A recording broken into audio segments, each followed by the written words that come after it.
What is going on, everybody? My name is Nick from ROK Music Review, back with another news video. We're talking about k.a.r.d, the brand new group that is going to be debuted by DSP Media. And, obviously after the disbandment of both k.a.r.d last year and Rainbow in the middle of this year, I'm pretty sure that leaves them with basically no K-pop idol groups or just music performers in general. I may be wrong about that. I'm not super familiar with their, entire lineup. But this group, I saw two individual member teasers that got, released a couple days ago. So that right there was like, whoa, cool. That prompted a little bit of thought. Not much. I only have really like two kind of points to say, maybe three, and that is going to be that. So to get it started, right, of course, I think that for fans of k.a.r.d and Rainbow, or just, fans who follow DSP Media, the music from that company, anyway, this is going to be something that is pretty exciting. Maybe. I don't know. I mean, it kind of is like, if you like k.a.r.d and you like Rainbow, you probably, to an extent, maybe you don't like DSP very much. Maybe your relationship with that company is pretty poor just because you don't feel like they did enough. I don't know. It always seems that that's the way that it goes, right? That like either the fans like are okay with the company, and then as soon as the group then disbands, then all of a sudden people really, really dislike it. I don't know. Whatever your personal thoughts and feelings are on this group, that's just the way that it is. But I think it's going to be exciting. Of course, this is the group that's going to follow those two groups. This is a group that's going to, I guess in a way, carry the torch of the music. And that right there is interesting. And of course, like I kind of said, that to my knowledge, they're the only music act at DSP Media. Of course, they've got like an extensive, roster of acting talent, but music is pretty thin. And that's cool, right? That is awesome. The second point is that I'm interested in this group. It is intriguing. It's interesting because this is going to be a co-ed group. Of course, the first two teasers that I saw was for a female and a male.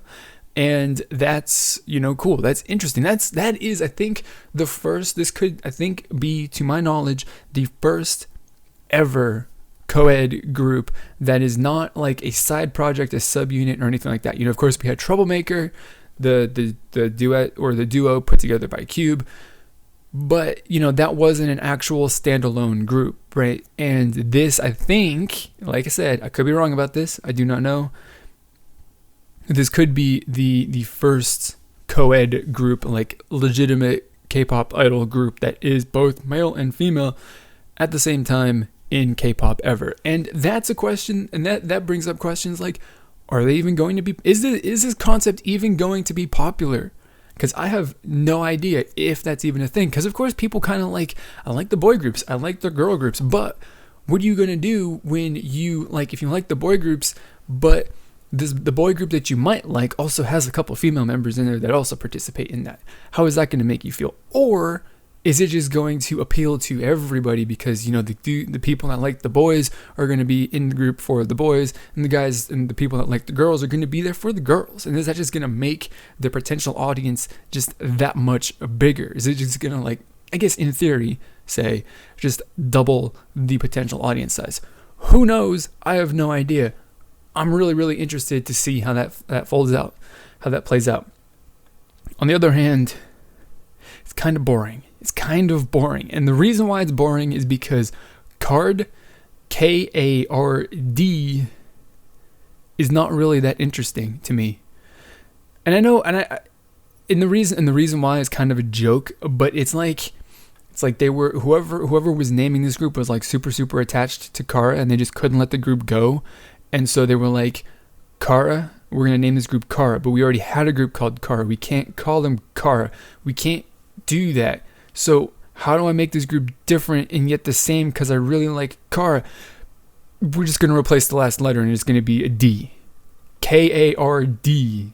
K.a.r.a. It's the same, except, I mean, seriously, like, this is literally like a K.a.r.a, K.a.r, exactly the same. A And D, the only difference between that is that a D has there's a little longer thing that goes above the little circle. That's the only difference. So it's like the same, and that's a joke. It's really a joke, but that's it. And also, I guess the concept is interesting too. I haven't seen enough of it really to see how that's going to play out, but it's a decent idea. But why do you have to try? Why is it that like every group has to come up with some silly, gimmick and unique way of naming? Why can't they be like, I don't even know. Honestly, I'm not a creative person like that. I can't name a group, but I think that some of this stuff gets to be a little silly. Like k.a.r.d spelled with a K is kind of weird, but of course it's K-pop, and that's kind of the thing that you kind of expect, and that's what people kind of like. But on the other hand, the concept, I guess, or the idea that the concept as it's being presented now is interesting because the teaser photos for the members are being presented as if they are playing cards. I think we had the Joker and the King, so that's interesting. I don't know. We're just gonna wait on that one though. But they're not off to particularly convincing start. Like they don't have, name isn't, I don't think, cool. The name is like somebody couldn't get over Kara, and so then they just added a little line at the end of the A, k.a.r.d. There we go. It's a different group. It's a different name. How do we make k.a.r.d work though as a visual concept? I don't know. That's just a joke though. That little part's just a joke though. And then the third point, which I said I may or may not talk about, but the third point really kind of is about people's, I guess, feeling. Maybe I've seen it voiced out there that this is going to be DSP's last shot, and that's just straight up not true, because DSP Media doesn't do just music. The music is probably a small portion of the business that they do as an entertainment company. Because, of course, like I said, they have got a pretty extensive, roster of actors and actresses that make money because, they get work. They have, commercial jobs. They have all this other income that they're getting for them. And so, if k.a.r.d isn't a, smash hit, that's fine. Rainbow didn't explode. Kara was pretty popular for a time, but the reason why that they kind of ended, I don't know why. We're not going to get into that. I guess that could be for a different video, but just, I think straight up saying that if this group is not a success, if it's not a hit, if they don't, hit the mark, that's going to be it for DSP Media, I don't think is really true, because they have the income elsewhere in the business to cover whatever costs or losses that this group does incur. But that's it. That's all I got. Just briefly for that last point to bring the video to a close. So the question that I have got for you is, I don't know. Basically, what are your hopes and dreams for this group? Are you excited? Are you not? Whatever your thoughts and stuff are on this group, let me know down in the comments below. And, whatever. When you're finished blowing up the comment section, maybe you want to check out these two videos over here. They've been hand selected for you to watch, so I'm pretty sure you're going to enjoy them. Also, click on my avatar to subscribe if you want to see more videos like this and other K-pop related content. So that is going to be it for this video. As always, I want to thank you for watching, and I'll see you all next time.